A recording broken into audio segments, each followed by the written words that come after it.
सभी बहनों को राम राम। कैसे हो आप सभी लोग? उम्मीद करता हूँ आप सभी लोग अच्छे होंगे, स्वस्थ होंगे। बताना चाहूँगा सीधी भर्ती आ चुकी है। फीमेल कैटेगरी के लिए सैलरी आपकी 2 लाख तक मिलने वाली है। 31 जनवरी तक आप फॉर्म अप्लाई कर सकते हैं। ऐसी कौन सी वैकेंसी है जिसको 2 लाख तक सैलरी मिलने वाली है, चलिए जानते हैं। तो बताना चाहूँगा ESIC है, इसमें असिस्टेंट प्रोफेसर की आपकी वैकेंसी निकाली गई है। जो आपकी कर्मचारी बीमा निगम की तरफ से वैकेंसी आ रखे हैं सहायक प्रोफेसर की, जिसमें 287 पद आपके दे रखे हैं। पूरे भारत में है ये। भारत के किसी भी डिस्ट्रिक्ट में आप जो है फॉर्म अप्लाई कर सकते हैं। कोई दिक्कत परेशानी वाली बात नहीं है। वेतन आपका जो है 67,700 से लेकर 2 लाख तक आपकी सैलरी मिलने वाली है। प्लस आपका NPA जो है अन्य भत्ता वो भी आपको मिल सकती है। जो मैक्सिमम जो है आयु है जो आपकी 40 वर्ष तक आपकी हो सकती है। बाकी सरकारी नियमों के अनुसार SC OBC वालों के लिए अलग से छूट भी दे रखी है। आवेदन का माध्यम आपका ऑफलाइन रहेगा, ठीक है जी।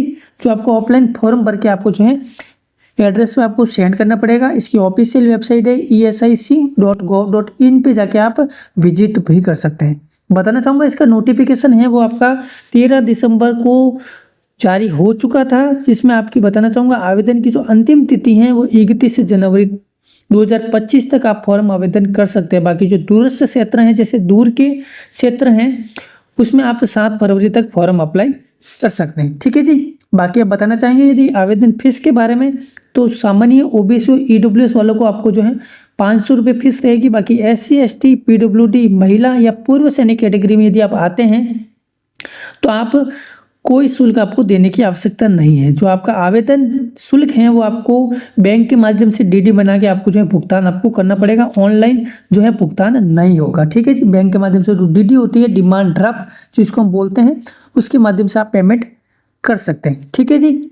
बाकी आयु सीमा मैंने आपको बताई दी है, 40 साल तक आप कर सकते हैं अप्लाई, ठीक है। बाकी आप देख सकते हैं एनाटॉमी, बायोकेमिस्ट्री, जनरल मेडिसिन जैसे अनेक पद आपके दे रखे हैं, ठीक है। उससे रिलेटेड आज जो है आप इसमें फॉर्म अप्लाई कर सकते हैं। चलिए जानते हैं योग्यता के बारे में। यदि मेडिकल से रिलेटेड आप फॉर्म अप्लाई करना चाहते हैं तो इसमें MD जो मास्टर डिग्री होगी, MS और DNB जो है आपकी डिग्री होनी बहुत ही जरूरी है। और वशिष्ठ जो रेसिडेंट है, जो ट्यूटर या समकक्ष रूप से हैं, 3 साल का जो है आपके पास अनुभव होना बहुत ही जरूरी है। यदि आप डेंटल से रिलेटेड यदि फॉर्म भरने के इच्छुक हैं तो आपके पास में MDS डिग्री होनी बहुत ही जरूरी है और 3 साल का आपके पास में अनुभव भी होना जरूरी है। तीसरी हम बात करें गैर मेडिकल की, जिसमें आपको जो है मास्टर डिग्री या फिर डॉक्टरेट डिग्री होनी बहुत ही जरूरी है, ठीक है। बाकी 3 साल का इसमें भी अनुभव आपका मांग रखा है। आप देख सकते हैं इसमें अलग अलग कोर्सेज आपके दे रखे हैं। एनाटोमी होगी, है ना, एंथ्रोसियोलॉजी होगी, बायोकेमिस्ट्री होगी, कम्युनिटी मेडिसिन होगी, डेंटिस्ट्री होगी, है ना, डेर्माटोलॉजी हो गई, इमरजेंसी मेडिसिन, ऐसे अनेक कोर्स आपके दे रखे। 24 से 25 दे रखे। इसमें कैटेगरी वाइज आपके जो है वैकेंसीज की आपकी बता रखी, पोस्ट की SC में कितने पोस्ट है, OBC में कितने, EWS में कितने, अलग अलग आपके दे रखे, ठीक है जी। बाकी हम जानते हैं इसमें आयु के बारे में मैंने बता दिया है 40 साल। बाकी SC ST जो है उसमें अलग से आपकी छूट भी दे रखी है, ठीक है जी। बाकी हम जानते हैं इसमें सिलेक्शन प्रोसेस के बारे में कि किस तरीके से आपका सिलेक्शन प्रोसेस होने वाला। तो इसमें आपका 3 टाइप होगा चरण, जिसके माध्यम से आपका सिलेक्शन प्रोसेस होने वाला। सबसे पहले आपका इंटरव्यू होएगा, दूसरा आपका शॉर्ट लिस्टिंग आपका होने वाला, साक्षात्कार में बुलाया जाएगा, ठीक है। दूसरा आपका रहेगा टाइप ब्रेकिंग मापदंड। टाइप ब्रेकिंग मापदंड का मतलब होता है 2 या 2 से अधिक अंक समान होने वाले, जो उनके आयु और अन्य कारक के आधार पर चयन किया जाएगा। मतलब टाइप ब्रेकिंग का मतलब यही होता है जैसे कि किसी 2 या 3-4 बंदों के जो है अंक यदि समान आ गए हो, है ना, शॉर्ट लिस्टिंग करने में समान अंक आ गए हो, तो उसको जो है एक बैठक होती, बैठक के माध्यम से उसको टाइप ब्रेकिंग किया जाता है। मतलब उसका समाधान किया जाता है। इसके अंक ज़्यादा हैं या कम है ना, उसकी उम्र कितनी है। यदि उसकी उम्र ज़्यादा है तो उसके आधार पे भी उसको डिसीजन लेना पड़ता है। तो उसको जो है टाइप ब्रेकिंग के नाम से आप जान सकते हैं। तो बताना चाहूँगा इसका जो फॉर्म है वो ऑफलाइन आपका भरा जाएगा, ठीक है। वो कैसे भरना वो स्टेप बाय स्टेप हम आगे जानेंगे। और ये फॉर्म भर के आपको कहाँ पे भेजना है वो मैं आपको बता देता हूँ। जो आपको स्पीड पोस्ट करना, नॉर्मल पोस्ट आपको नहीं करना है। Address the regional director ESI corporation, है ना, जो है पंचदीप भवन सेक्टर 16 नियर लक्ष्मी नारायण मंदिर फरीदाबाद। पिन कोड आपको डालना है, बिल्कुल भूलना नहीं है, ठीक है जी।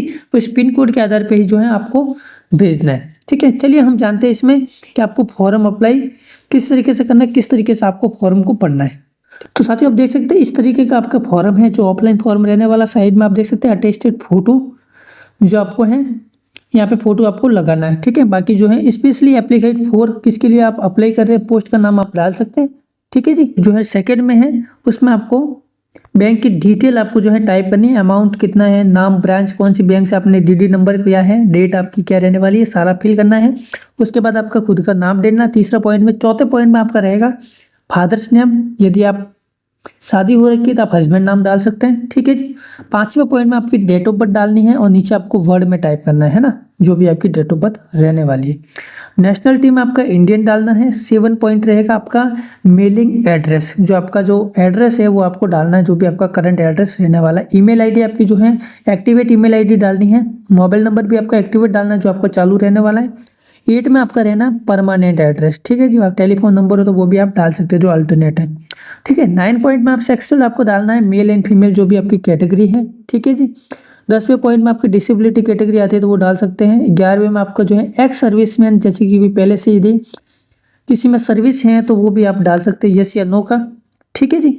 बाकी अगले यदि आप ईएसआई हॉस्पिटल में आप इम्प्लॉय हैं पहले से हैं तो वो भी आप ऑप्शन यहाँ पे डाल सकते हैं यस या नो का, ठीक है। 13वें पॉइंट में आपको कम्युनिटी विच एप्लीकेशन बिलोंग में आपका डालना है, जो भी SC ST ईडब्ल्यूएस जनरल जो भी कैटेगरी में आप आते हैं वो आप फिल कर सकते हैं, ठीक है जी। अगली आपको जाना है इनमें क्वालिफिकेशन डिटेल, जो आपका प्रोफेशनल क्वालिफिकेशन जो आपने कर रखी हो, नेम, एड्रेस, इंस्टीट्यूट डालना है, यूनिवर्सिटी का नाम यहाँ पे लिखना है, डिग्री आपने कौन सी कर रखी है, फ्रॉम टू है ना, कब से कब तक कर रखी, सब्जेक्ट क्या था, कितने परसेंटेज आपके आ रखे हैं, सारा कुछ यहाँ पे टाइप करना है, ठीक है जी। बाकी आप यहाँ पे डिटेल डाल सकते हैं जो भी आपने एक्सपीरियंस है आपका, डिटेल ऑफ द एम्प्लॉयड जहाँ पे आपने काम कर रखा था, कितने साल का आपके एक्सपीरियंस है, 2 साल 3 साल, वो आप यहाँ नाम डाल सकते हैं। नेम ऑफ द ऑर्गेनाइजेशन, ठीक है जी, जहाँ पे आप काम कर रहे थे, पोजीशन कौन सी पोस्ट पे थे, पीरियड कब से कब तक आपका रहा, टीचिंग एक्सपीरियंस कितने साल का आपका रहने वाला है, बाकी यहाँ पे आप टाइप कर सकते हैं, ठीक है जी।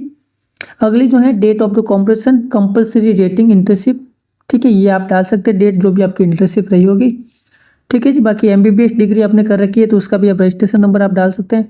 मेडिकल काउंसलिंग कर रखी है जैसे NMC होगी, स्टेट मेडिकल काउंसलिंग, उसकी डिटेल आप यहाँ पे डाल सकते हैं। PG डिग्री है, MD master degree, MS, DNP, ETC आप यहाँ पे जो है डाल सकते हैं। कब रजिस्ट्रेशन हुआ, रजिस्ट्रेशन डेट, आप सारा कुछ यहाँ पे फिल कर देना। ट्रेनिंग भी आपकी हो रही है कि तो कब से कब तक हुई है, इंस्टीट्यूशन नाम डालना है, पीरियड डालना है और फील्ड ऑफ द ट्रेनिंग, ठीक है जी। अगली आपकी जो एकेडमिक है एक्टिविटीज़ के बारे में, ठीक है, एकेडमिक जो आपकी है, जो एकेडमिक जो गतिविधियां होती है उससे रिलेटेड आप यहाँ पे डाटा फिल कर सकते हैं, ठीक है। डिटेल ऑफ द पब्लिकेशन, अगली आपकी रहेगी लिस्ट ऑफ द जो है जो इनक्लूसिव, इसमें आपको क्या करना है, वो लिस्ट आपको सारी को डालनी है, क्या क्या डॉक्यूमेंट आप जो है पोस्ट करने वाले हैं, फॉर्म, आधार कार्ड, जो भी आपका डॉक्यूमेंट हो गया, एजुकेशनल डॉक्यूमेंट क्या क्या आपने इसके साथ में भेजा है ना, कास्ट सर्टिफिकेट, जो भी हैं जितने भी डॉक्यूमेंट आप भेजे लिस्ट हुई उसका एक बार आपको जो है नाम इसमें आपको लिख देना है, ठीक है जी। बाकी इसमें preference of the state posting होगी, यहाँ पे आपकी कौन सी पोस्टिंग आप लेना चाहते हैं, किस जगह लेना चाहते हैं, वो आप यहाँ पे लोकेशन डाल सकते हैं। फर्स्ट कौन सी होगी, सेकंड कौन सी होगी, जैसे बिहार, दिल्ली, हरियाणा, कर्नाटका, महाराष्ट्र, राजस्थान, तमिलनाडु, तेलंगाना, वेस्ट बंगाल, वैसे कोई भी आप हैं नंबर में आप डाल सकते हैं। पहले मुझे यहाँ चाहिए, सेकंड मुझे यहाँ चाहिए, है ना, सारा कुछ डाटा आपको फिल कर देना। बाकी आपको पहले से यहाँ पे डाल देना, डेट और सिग्नेचर आपको करके आपको भेज देना है। बाकी अदर भी हैं जैसे कि कोई बैकवर्ड क्लासेस हैं, है ना, OBC ST के लिए वो भी आप फॉर्म अप्लाई कर सकते हैं इसमें, ठीक है। बाकी कोई डिसेबिलिटी कैटेगरी है उसके लिए भी आप कम्युनिटी वगैरह हेल्थ, है ना, ये आपका हो गया। इकोनॉमी के वर्कर जो आपके सोशल जैसे इनकम से रिलेटेड के भाई कोई आर्थिक रूप से कमज़ोर है तो ये फॉर्म भर सकता है, और आपकी जो भी नज़दीकी हैं उससे आपने सील मोहर वगैरह लगा सकता है, जो भी आपके सेंट नज़दीकी तहसील हो सकती है उसके आप साइन मोहर लगा सकते हैं, ठीक है जी। बाकी डिसेबिलिटी की भी आपने यहाँ पे सर्टिफिकेट कर रखा है, ठीक है। डिसेबिलिटी जो आपका यहाँ पे सर्टिफिकेट है ये भी आप जो है ऑथोराइज आप सिग्नेचर आप करा सकते हैं। डिसेबिलिटी जो विकलांग है उसके लिए ये फॉर्म रहने वाला है, ठीक है जी। बाकी लगभग जो थी सारी डिटेल मैंने आपको करीब बताई दी है, ठीक। तो वीडियो कैसा लगा हमें कमेंट में लिख के जरूर बताइए। वीडियो अच्छा लगा हो तो जरूर लाइक करिए, यदि आप हमारे चैनल पर नए हैं तो जरूर चैनल को सब्सक्राइब करें, ठीक है। मिलते हैं नेक्स्ट वीडियो में, तब तक के लिए जय हिंद, वंदे मातरम।